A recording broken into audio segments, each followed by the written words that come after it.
OnePlus 13s का review गया था थोड़े दिन पहले और उसी दिन जिस दिन मतलब OnePlus 13s की वीडियो लाइव हुई थी Poco F7 लॉन्च हुआ था। लोग कह रहे भाई साहब यार तो इतना कुछ हो ही रहा तो Poco F7 भी कर देते। तो तुमने मांगा और हम मंगाएंगे नहीं भाई। फाइनली Poco F7 का प्रबंध कर लिया है।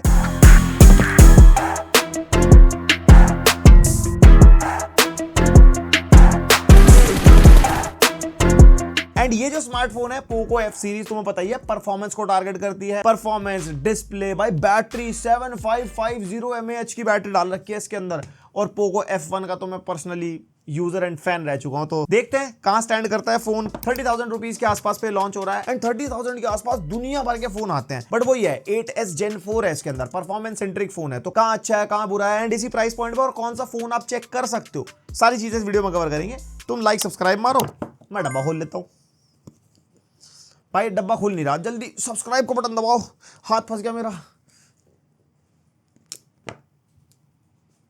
देख लो कुछ करो ना भाई। तो यहाँ पे कुछ हमारे को ऐसा पीला काला बॉक्स मिल जाता है, एकदम पोको वाली फुल बातचीत। एंड बॉक्स खोलते ही अंदर हमारे को फोन मिल जाएगा एंड इस पैकेट के अंदर हमारे को पुस्तक की बातचीत और साथ में एक कवर मिल जाएगा जो कि एक सिलिकॉन केस है ग्रे कलर का और साथ में मिल जाती है सिम इजेक्टर पिन। एंड ये आ जाता है हमारा स्मार्टफोन। ओहो भाई अच्छा खासा बड़ा चौड़ा स्मार्टफोन है और फोन के ऊपर स्क्रीन गार्ड हमारे को प्री अप्लाइड मिलता है जो पन्नी होती है ना। एंड उसके नीचे हमारे को एक 90 वॉट का चार्जर मिल जाएगा और साथ में type A to type C cable. और इसके अंदर हमारे को 3 कलर मिलेंगे, एक व्हाइट और ब्लैक है जो थोड़े से डुअल टोन में है और जो हमारे पास है ये साइबर सिल्वर एडिशन है जो बेसिकली एक लिमिटेड एडिशन है। यहाँ पे इसके ऊपर लिखा भी हुआ है लिमिटेड एडिशन। यहाँ पे स्नैपड्रैगन का लोगो बन रखा है फुल ऑन एकदम फ्यूचरिस्टिक मामला। एंड इसके अंदर हमारे को 3 वेरिएंट्स मिलेंगे, 12256, 12512 एंड 16512 और 30,000 से लेके 40,000 अप्रोक्सीमेटली तक मिलेंगे। और भाई फोन का डिजाइन जो हमारे पास वेरिएंट है मैं कहूंगा बहुत ही सब्जेक्टिव सा डिजाइन है। यहाँ पे पोको की ब्रांडिंग है और ये लिमिटेड एडिशन वाला वेरिएंट है तो यहाँ पे डुअल डिजाइन है और ये डिजाइन बहुत ज्यादा यूथ सेंट्रिक मेरे को लग रहा है। बाकी अगर आपको थोड़ा सिंपलिस्टिक में जाना है तो उसका व्हाइट और ब्लैक कलर एक बार चेक कर लेना। और भाई बैक में हमारे को ग्लास मिलता है एंड ये है भाई फिंगरप्रिंट मैग्नेट, क्योंकि सिल्वर कलर का जो एरिया है ना इस पे आप देखो कितने फिंगरप्रिंट के निशान दिख रहे हैं एंड ये आपको बार बार ऐसे साफ करना पड़ेगा। और जो इसका डिजाइन है जैसे मेरे को पर्सनली बहुत पसंद आया, इसके साथ जो इन्होंने कवर दिया है ये ट्रांसपेरेंट भी दे सकते थे। प्रोटेक्शन की प्रोटेक्शन,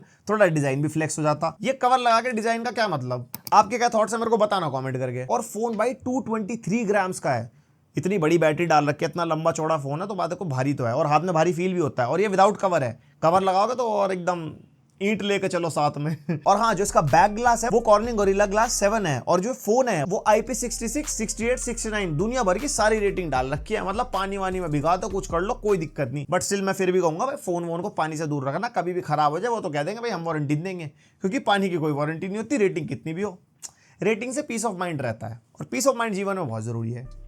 मुझे घबराहट हो रही है, सब्सक्राइब कर दो, पीस ऑफ माइंड चाहिए। और जो फ्रेम है हमारे को पूरा का पूरा मेटल का मिल जाता है जिसके ऊपर एंटीना बैंड्स वगैरह मिल जाएंगे। राइट साइड में volume rocker and power button जो कि ये भी मेटल में ही है। लेफ्ट साइड में कुछ नहीं है। नीचे की तरफ हमारे को सिम ट्रे मिल जाएगी जिसके अंदर आप 2 सिम डाल सकते हो, कोई भी SD कार्ड का स्लॉट नहीं है। एंड माइक्रोफोन टाइप C 2.0 का पोर्ट एंड स्पीकर। और ऊपर की तरफ हमारे को माइक्रोफोन मिल जाता है एंड जो इसका सेकेंडरी स्पीकर है वो हमारा रिसीवर वाली जगह पे ही है। एंड यस मैं टाइप C पोर्ट पे दोबारा आना चाहूंगा, 2.0 का पोर्ट है। एक परफॉर्मेंस सेंट्रिक फोन है, यूजुअली गेमर्स लोग ज्यादा Poco F सीरीज लेते हैं एंड किसी को अगर स्ट्रीमिंग करनी हो, अपना कैप्चर कार्ड वगैरह लगाना हो तो इस टाइप सी पोर्ट के थ्रू कुछ नहीं हो पाएगा। एटलीस्ट 3.0 वाला पोर्ट देते तो बेटर रहता, मतलब मेरा पर्सनल ओपिनियन है। आपका क्या है कमेंट करके बताना। और भाई फोन की थिकनेस 7.98 mm है, मतलब थोड़ा हेफ्टी फील होता है और हॉरिजॉन्टली एंड वर्टिकली अच्छा खासा बड़ा फोन है। 6.83 इंचेस का फोन है तो भाई एक हाथ से चलाने में तो बहुत मुश्किल होती है, दोनों हाथ लगेंगे और मेरे जैसे छोटे छोटे हाथ है तो भाई डेफिनेटली लगेंगे। एंड भाई परफॉर्मेंस वाला फोन है, स्नैपड्रैगन 8s Gen 4 के साथ आता है, साथ में LPDDR5X RAM, UFS 4.1 storage, connectivity में भी बढ़िया है, Wi-Fi 7, latest Bluetooth version 6.0, NFC का भी सपोर्ट मिलता है, 15 5G के बैंड्स है। कनेक्टिविटी में हमारे को कोई दिक्कत नहीं आई। IR ब्लास्टर भी इसके अंदर मिलता है, मेरे को दिख नहीं रहा IR सेंसर कहां पे है बट चलता है। जैसे AC वेसी टीवी वगैरह कंट्रोल करना हो वो आप फोन से कर पाओगे MI रिमोट की ऐप से। और सारे इंपॉर्टेंट सेंसर्स हैं इसके अंदर, सेंसर्स ऐप में जैसे हम चेक करे थे। और मेजरली गेमर्स को टारगेट करने वाला जायरो सेंसर वो भी एकदम बढ़िया काम करता है। इसे एकदम कौन कौन है जायरो वाला जरा कमेंट करके बताना। एंड अंतुतु बेंचमार्क 1.9 मिलियन के आसपास स्कोर निकल गया, एकदम बढ़िया। Wild Life Extreme stress test हमने किया, 92.7% की स्टेबिलिटी निकल गया, यानी कि अच्छा खासा हैंडल कर पा रहा है। फिर मैंने कहा चलो CPU स्ट्रेस टेस्ट भी कर लेते हैं। इसके अंदर भी हरियाली वाला ग्राफ है, 81% की मैक्स परफॉर्मेंस निकल गई। फिर हमने 30 मिनट्स वाला किया जिसके अंदर 61% की परफॉर्मेंस निकल गए। थोड़े येलो बड़े डिप्स भी मिले हमारे को 2 बीच में। परफॉर्मेंस सेंट्रिक फोन है, ऑब्वियसली गर्म होगा, थोड़ा बहुत थ्रॉटल करेगा बट एक्चुअली कूलिंग ठीक ठाक मेंटेन कर पा रहा है। उसके बाद Geekbench 6 का CPU बेंचमार्क जिसके नंबर देख सकते हो, उसका OpenCL जो GPU के लिए होता है, एंड AI वाला बेंचमार्क भी हमने निकाला जिसके नंबर आप अपने सामने देख सकते हो। ये सारे नंबर इसलिए अगर किसी भी फोन से कंपेयर करने हो, हम सारी वीडियोस में करते हैं higher is better, you know that. नहीं पता, देखते रहो, हमारे को पता लग जाएगा। और फोन परफॉर्मेंस के मामले में बढ़िया है। डे टू डे टास्क में मान लो अंधाधुन एप्लीकेशन आप खोलते हो, एनिमेशन वगैरह स्मूथ है, एंड अच्छी खासी साइड बाय साइड बहुत सारी एप्लीकेशन खोलने में भी कोई दिक्कत नहीं होती। वैसे हमारे पास जो वेरिएंट है 16 GB रैम वाला है, लेकिन ये बहुत ज्यादा ओवरकिल है। 12 GB रैम में मतलब बढ़िया एक्सपीरियंस रहता है। और भाई परफॉर्मेंस वाला फोन है, गेम में हम टेस्ट नहीं करेंगे क्या? तो हमने सबसे पहले टेस्ट किया गेंशिन इंपैक्ट। यहाँ पे हाई बाय डिफॉल्ट इसमें सेट था और FPS को हमने 60 पे कर दिया था। उसके अंदर हमारे 58 to 60 एवरेज FPS मिल रहे थे, मतलब परफॉर्मेंस एकदम बढ़िया। फिर हमने परफॉर्मेंस प्रीसेट पे टेस्ट किया जिसमें 60 FPS सेट कर दिए थे, जिसके अंदर 57 60 FPS के आसपास हमारे को मिल गया था। Then we tested BGMI। इसके अंदर अभी हमारे को स्मूथ पे एक्सट्रीम मैक्सिमम मिल रहा है, यानी कि 90 FPS पे आप गेमिंग कर पाओगे। एवरेज 89 90 FPS मिल रहे थे। एंड परफॉर्मेंस वाला फोन है, टाइमली 120 FPS का अपडेट आ जाएगा, कोई टेंशन वाली बात नहीं है। उसके बाद विदरिंग वेव्स बैलेंस प्रीसेट पे 60 FPS सेट कर दिया था। एवरेज हमारा 55 57 FPS का निकल गया है, किसी किसी केस में थोड़ा और नीचे भी चला जाता है अकॉर्डिंग टू द सिनेरियो। और फिर परफॉर्मेंस प्रीसेट पे टेस्ट किया जिसमें FPS 60 सेट कर दिए थे। इसमें हमारे को 53 55 59 FPS के आसपास का एवरेज मिल रहा था। देन COD मोबाइल लो पे अल्ट्रा हमने सेट किया, यानी कि 90 FPS वाली गेमिंग आप कर सकते हो, एंड इसमें बढ़िया कांस्टेंट 90 FPS मेंटेन कर देता है, हल्का फुल्का सा गेम है। और हाँ, एक चीज मैंने फील करी भाई, फोन वार्म हो जाता है अच्छा खासा। स्क्रीन साइड से हमने नापा, जैसे ऊपर वाला जो एरिया है 38 डिग्रीज तक टेम्परेचर जा रहा था इसका, और जो इसका फ्रेम भी है वो भी 36 37 डिग्रीज तक चला गया था। एंड बैक से हमारा फोन 34 35 डिग्रीज के आसपास तक इसका टेम्परेचर था। तो ऐसा कुछ ज्यादा भट्टी जैसा भी फील नहीं होता, बट हाँ थोड़ी सी वार्म फील होगा, क्योंकि मेटल फ्रेम भी है ना, तो वो गर्म होकर पता लगता है। और गेमिंग में भी अच्छे खासे फीचर्स मिलते हैं, जैसे ऊपर हमारे को मोड मिल जाते हैं बैलेंस्ड एंड वाइल्ड बूस्ट। हमने वाइल्ड बूस्ट पे टेस्ट किया था जिसमें थोड़ी परफॉर्मेंस बढ़िया मिलती है। परफॉर्मेंस सेटिंग्स हैं जिसमें visuals, touch controls, network speed boost मिलता है, जो मतलब गेमिंग आपके ई स्पोर्ट्स के लिए होता है। उसके अलावा DND, स्क्रीनशॉट, रिकॉर्डिंग कर सकते हो, कास्ट कर सकते हो, ब्राइटनेस के फीचर हो गए, वॉइस चेंजर का फीचर हमारे को उसके अंदर मिलता है। एंड उसके अलावा लेफ्ट साइड में हमारी सारी ऑन द गो एप्लीकेशंस है। अगर कुछ भी आपको ऑन द गो खोलना हो तो कुछ पॉपअप एप्लीकेशन स्क्रीन पे खुल जाती है। मान लो किसी से वार्तालाप चल रही है, व्हाट्सएप भी खोल लिया और साथ साथ अपना गेम भी खेल लिया, पता भी ना लगे। नहीं बाबू, मैं आप ही के साथ हूं, मैं कोई गेम नहीं खेल रहा हूं। You got the point. And एक परफॉर्मेंस सेंट्रिक फोन होते हुए मेजर ड्रॉबैक मेरे को फील हुआ, बाईपास चार्जिंग नहीं है इसके अंदर, जो कि एक बहुत इंपॉर्टेंट फीचर है, क्योंकि फोन जैसे गर्म होता है कुछ है, आपने चार्जिंग पे लगा रखा है, बैटरी डाउन है, तो उसमें क्या होता है ना, बैटरी चार्ज होती है और फोन को वो चलाती है। बाईपास चार्जिंग में डायरेक्टली मदरबोर्ड पे पावर जाती है, जिससे हमारी हीटिंग कम होती है। वो फीचर इसके अंदर नहीं है। और भाई डिस्प्ले 6.83 इंच की 1.5 के POLED डिस्प्ले। अब OLED और POLED में छोटा सा डिफरेंस होता है। जो OLED है वो ग्लास होता है, POLED ना प्लास्टिक सबस्ट्रेट होता है और बेंडेबल और फ्लेक्सिबल होता है। तो बेसिकली अगर आपका फोन जोर से गिरता विरता भी है ना, OLED टूटने के चांसेस ज्यादा होते हैं कंपेयर टू POLED। बाकी तो फिजिक्स पर डिपेंड करता है किस एंगल से फोन गिर रहा है। और भाई यहाँ पे कॉर्निंग गोरिल्ला ग्लास 7 आई की प्रोटेक्शन हमारे को मिल जाएगी। और भाई गेमिंग वूमिंग वाला फोन है तो 480 हर्ट्ज का टच सैम्पलिंग रेट हमारे को मिलता है, यानी कि एकदम जो इनपुट वगैरह है वो रियल टाइम रहेगा अगर ई स्पोर्ट्स वगैरह आप खेल रहे हो। और भाई बेजल बहुत मेरे को बढ़िया लगे इसके, एकदम इवन बेजल्स हैं। 94.23% स्क्रीन टू बॉडी रेशियो है और 120 हर्ट्ज का रिफ्रेश रेट मिल जाता है। HDR 10+ का सपोर्ट हमारे को मिलता है और डॉल्बी विजन, TUV राइनलैंड का लो ब्लू लाइट, फ्लिकर फ्री और सर्केडियन फ्रेंडली सर्टिफिकेट सारी है। मतलब डिस्प्ले एकदम बढ़िया है, मतलब मल्टीमीडिया के हिसाब से बना रखी है इन्होंने। एकदम बड़ा चौड़ा फोन है, बैठ के देखो पिछड़े विचरे। हाँ, कलर गैमेट हमने टेस्ट किया तो हमारी टेस्टिंग में 91% sRGB एंड 83% P3 निकल गई। एंड कलर्स वगैरह अच्छे हैं इसके डिस्प्ले के। बाकी डिस्प्ले सेटिंग्स में ना कलर स्कीम हमारे को मिलता है, तो यहाँ पे ना ओरिजिनल जो था ना कलर प्रो पे होके आया था, तो उसके अंदर ना थोड़े फीके फीके कलर लग रहे थे, तो मैंने विविड पे कर लिया था जो थोड़ा अच्छा लग रहा था। बाकी अगर आप सैचुरेटेड पे करोगे तो और भी थोड़ा मतलब पंची से तो वाइब्रेंट कलर्स दिखाई देते हैं, वो थोड़ा मजा आता है देखने में। आप अपने हिसाब से सेट कर सकते हो। एंड ब्राइटनेस, ब्रांड का कहना है 1700 निट्स तक हाई ब्राइटनेस मोड पे जा सकता है एंड पीक ब्राइटनेस 3200 निट्स तक की।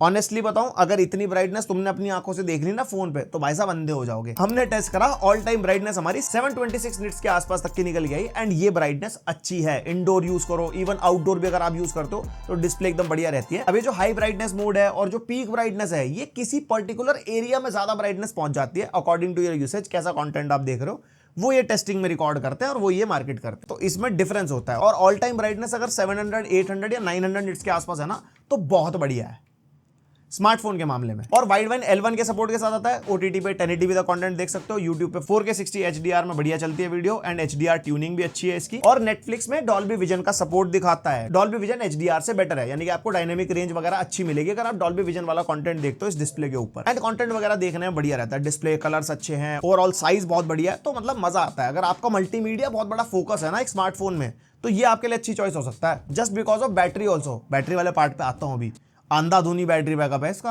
और भाई स्पीकर यहाँ पे अच्छे खासे लाउड है, स्टीरियो सेपरेशन भी है, मतलब ऑब्वियसली नीचे वाला स्पीकर थोड़ा ज्यादा लाउड है, ऊपर वाला ऑब्वियसली कम लाउड फील होता है। एंड यहाँ पे आवाज अच्छी है, लाउडनेस वगैरह, और यहाँ पे क्रिस्प भी है साउंड, कोई दिक्कत नहीं होती, स्पीकर से आप डिसअपॉइंट नहीं होने वाले। और हाँ, डॉल्बी एटमॉस के सपोर्ट के साथ आता है। सेटिंग्स में जाके आपको साउंड इफेक्ट में चूज कर सकते हो डॉल्बी एटमॉस या Xiaomi साउंड, जिसमें आपको बढ़िया आउटपुट मिले ईयरफोन में या स्पीकर्स वगैरह में ट्वीक वगैरह कर सकते हो। एंड हैप्टिक्स भी अच्छे हैं, एक्स एक्सेस मोटर इन्होंने यूज कर रखी है, स्मूथ है एकदम, जिग टाइप की वाइब्रेशन है, और इंप्लीमेंटेशन भी अच्छा है। जैसे वॉल्यूम कम ज्यादा करते हैं या फोन को जब लॉक करते हैं तब भी हल्की सी वाइब्रेशन फील होती है, तो यूआई में इंप्लीमेंटेशन अच्छा है। और Android 15 out of the box आता है, और Xiaomi का हाइपर OS 2S के अंदर, एंड 4 इयर्स के OS अपडेट्स एंड 6 इयर्स के सिक्योरिटी अपडेट्स है, तो अपडेट्स एंड सिक्योरिटी में भी अच्छे खासे नंबर है। और भाई ब्लोटवेयर्स मिलते हैं अच्छे खासे, जैसे आप फोन डब्बे से बाहर निकालोगे, यहाँ पे हमारे को MI की एप्स तो चलो मिलती है, उसके अलावा Snake Zone, Tile Fun, Dust Settle, Jewel Blast, एक गेट एप्स भी है इसका अपना, एंड यहाँ पे वर्ल्ड सीन, WPS ऑफिस, ये सारी चीजें प्री इंस्टॉल्ड मिलेगी। ऑब्वियसली आप अनइंस्टॉल कर सकते हो, लेकिन भरपूर मिलता है मामला डब्बा खोलते ही। और जैसे कि 120 हर्ट्ज वाली डिस्प्ले है, पूरे यूआई में बढ़िया 120 हर्ट्ज पे चलती है। इवन कुछ एप्लीकेशंस में इनिशियली 60 हर्ट्ज पे चलेगी, लेकिन इसके डिस्प्ले सेटिंग्स में ऑप्शन मिलता है, आप सारी एप्लीकेशन में 120 हर्ट्ज ऑन कर सकते हो। तो यहाँ पे हर जगह 120 हर्ट्ज के एकदम स्मूथ आपको मजे मिलेंगे। और यूआई की थोड़ी डिटेल में बात करें तो लॉक स्क्रीन पे आप कस्टमाइजेशन वगैरह कर सकते हो, लाइक AI डायनेमिक वॉलपेपर लगा सकते हो, नोटिफिकेशन में एज लाइटिंग वगैरह ऑन हो जाती है, आइकन्स का साइज कम ज्यादा हो गया, AOD भी आप कस्टमाइज कर सकते हो, एंड वॉलपेपर्स भी इसमें काफी सारे मिल जाते हैं। और इकोसिस्टम वाली बातचीत है, अगर Xiaomi के डिवाइसेस आप यूज कर रहे हो तो उसके अंदर आपकी सेम आईडी लॉग्ड इन होगी, तो उसके बीच में फोन, टैबलेट वगैरह कनेक्ट हो जाते हैं, जिसके अंदर आपके कॉल्स, मैसेज दिख जाते हैं, जो क्रॉस इकोसिस्टम कनेक्टिविटी है वो मिल जाएगी आपको। एंड जेस्चर्स इसके अंदर मिल जाते हैं, बैक पे डबल टैप या ट्रिपल टैप आप सेट कर सकते हो, जैसे इसमें स्क्रीनशॉट लेना हो, कैमरा लॉन्च करना हो, कैलकुलेटर हो गया, बहुत सारे फीचर है, आईफोन इंस्पिरेशन भाई साहब। एंड AI के फीचर्स भी काफी सारे हैं, जैसे AI राइटिंग हमारे को मिल जाएगा, इसका इंप्लीमेंटेशन हर जगह है, लाइक कीबोर्ड में प्रूफ रीडिंग, समरी, एक्सटेंशन वगैरह कर सकते हो अपना जो भी आपने लिखा है। राइटिंग स्टाइल्स हो गया जनरल, प्रोफेशनल, सिंपल, फ्रेंडली, वो हो जाएगा। AI डायनामिक वॉलपेपर मिल जाते हैं, जिसके अंदर आप किसी भी कार, ट्री, किसी भी चीज की स्टिल फोटो को डायनामिक मूवमेंट वॉलपेपर में कन्वर्ट कर सकते हो। बेसिकली जूमिंग जैसा इफेक्ट मिलता है हमारे को। और AI गैलरी एडिटर, जिसके अंदर हमारे को AI इरेजर मिलता है, AI एक्सपैंड मिलता है, AI beauty, HD enhancement, reflection remove कर सकते हैं हम, तो फोटो में तिगड़म विगड़म करनी, और ये सारे फीचर्स अच्छे से काम भी करते हैं। एंड AI स्पीच रिकॉग्निशन, किसी की भी कॉल या नॉर्मल वॉइस रिकॉर्डिंग को आप टेक्स्ट में कन्वर्ट कर सकते हो, और हिंदी भी ठीक ठाक कन्वर्ट कर देता है। कभी कभार रिटर्न मिस करता है, क्योंकि हम बड़ा तेज बोलते हैं ना, जैसे कुछ भी चीज ऊपर नीचे हो गई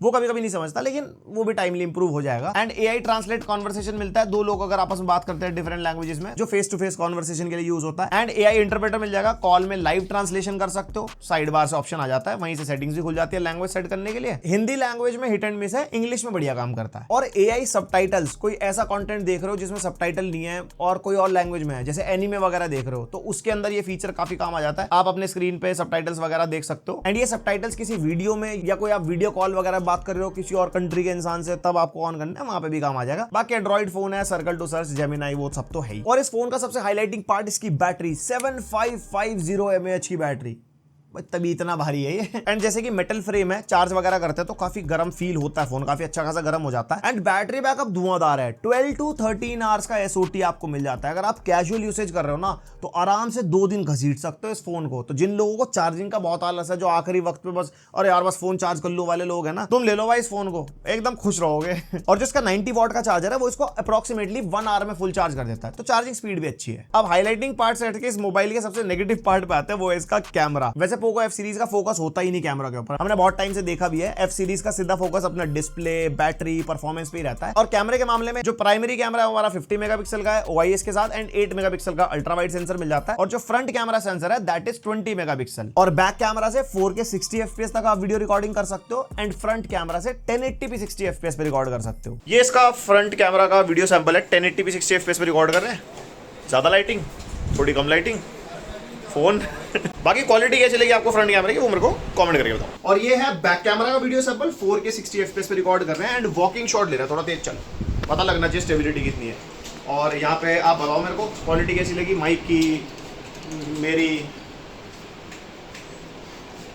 और ये रहे फोटो सैंपल्स आपके सामने। यहाँ पे प्राइमरी सेंसर के फोटोज देख लो सबसे पहले, जो हमने आउटडोर वगैरह में खींचे, ठीक ठाक ये फोटोज निकाल देता है। टोन बिल्कुल ही न्यूट्रल साइड है, ज्यादा प्रोसेस नहीं करता, कहीं कहीं जगह बिल्कुल ही फ्लैट देता है कलर, और कहीं कहीं जगह एकदम ही चटक मामला कर देता है। और डायनेमिक रेंज तो बिल्कुल ऑफुल है इसकी। इस फोटो में आप देखो एकदम ही मामला सफेद कर दिया आसमान का। फिर कुछ फोटो में अगर देखते तो फिर भी ठीक ठाक करता है, लेकिन डायनेमिक रेंज में वो बात नहीं है। जैसे ब्राइटेस्ट पार्ट हो गया या फिर जहाँ पे शेडोज है, वहां पे डिटेल से कैप्चर नहीं कर पाता। तो ओवरऑल कहने का मतलब ये कंसिस्टेंट नहीं है कैमरा। एंड फिर अगर ह्यूमंस वगैरह की की फोटोज देखोगे ना तो स्किन टोन्स ना बहुत इनकंसिस्टेंट है अकॉर्डिंग टू लाइटिंग। जैसी जैसी लाइटिंग होती है कभी कभी तो ओवर प्रोसेस कर देता है, कभी नेचुरल सी निकाल देता है, कभी बिल्कुल ही फ्लैट निकाल देता है। और पोर्ट्रेट में एज डिटेक्शन मेरे को अच्छा लगा, पोर्ट्रेट वगैरह में काफी अच्छी फोटोज निकाल देता है। और पोर्ट्रेट की प्रोसेसिंग भी थोड़ी डिफरेंट टाइप की है, मतलब समटाइम्स तो बहुत अच्छी लगती है, किसी किसी जगह अच्छी नहीं लगती। फिर अगर लो लाइट अगर आप देखोगे तो परफॉर्मेंस ठीक ठाक ही है, मतलब एवरेज मान लो। अल्ट्रा वाइड में तो ऑब्वियसली बेटर नहीं है क्योंकि 8 मेगापिक्सल है, और प्राइमरी से खींचोगे तो भी इतना कुछ खास इतना लो लाइट में परफॉर्म कर नहीं पाता है। और सेल्फी अगर आप यहाँ पे देखोगे हमने मल्टीपल फ्रंट कैमरा सैंपल लिए हैं,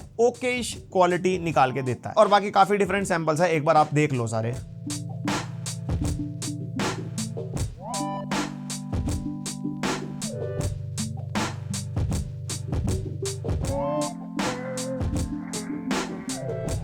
तो अगर ओवरऑल कैमरा को कंक्लूड करते हैं 30,000 के आसपास का अगर आपका बजट है और आपका प्राइमरी फोकस एक कैमरा है फोन में, तो ये फोन आपके लिए नहीं है। इसका कैमरा सिर्फ फोटो खींचने के लिए है कि बस आप कहीं गए भाई फोटो खींच ली, क्वालिटी से फर्क नहीं पड़ता कैसी भी है कैसी नहीं है, अपना आराम से अपनी मेमोरी की तरह रख ली अपने पास, कोई डॉक्यूमेंट की फोटो भेज दी, या normal day to day purpose में फोटोज खींचने वाला कैमरा है। कुछ खास एकदम सोशल मीडिया सेंट्रिक कैमरा नहीं है ये। अभी के हिसाब से बता रहा हूं, जब भी मेरे हाथ में फोन है, हो सकता है फ्यूचर में अपडेट्स वगैरह के थ्रू थोड़ा बहुत इंप्रूव हो जाए। बस यहाँ पे एक चीज और कहूंगा, इस प्राइस पॉइंट पे अगर आप कैमरा सेंट्रिक फोन देखोगे तो इससे बेटर ऑप्शन है मार्केट में। तो बस ये था पोको F7 का पूरा रिव्यू। एंड ये जो स्मार्टफोन है 30,000 रुपीज में, एक अच्छी डिस्प्ले, अच्छी बैटरी, परफॉर्मेंस टारगेटिंग उस मामले में बढ़िया है, कैमरा ऑन एवरेज साइड। और इसी प्राइस पॉइंट के आसपास में iQOO Neo 10 हमने थोड़े दिन पहले रिव्यू किया है। ये 30,000 का शुरू होता है, वो 33-34,000 शुरू होता है। अगर आप 3-4 हजार रुपए एक्स्ट्रा डाल सकते हो तो देखो, एक तो फोन के अंदर 7000 mAh की बैटरी है, इसमें 7550 mAh है, तो यहाँ पे बैटरी बैकअप अच्छा मिलेगा। प्लस इसका डिस्प्ले का साइज भी बड़ा है, अच्छी खासी चौड़ी भरी पूरी डिस्प्ले है। एंड इसमें POLED डिस्प्ले है, उसमें OLED है। उसके अलावा प्रोसेसर, रैम और स्टोरेज बिल्कुल सेम मिलती है। बट कैमरा मैं कहूंगा iQOO Neo 10 के इससे बेटर है। मैं नहीं कहूंगा इस प्राइस ब्रैकेट में वन ऑफ द बेस्ट,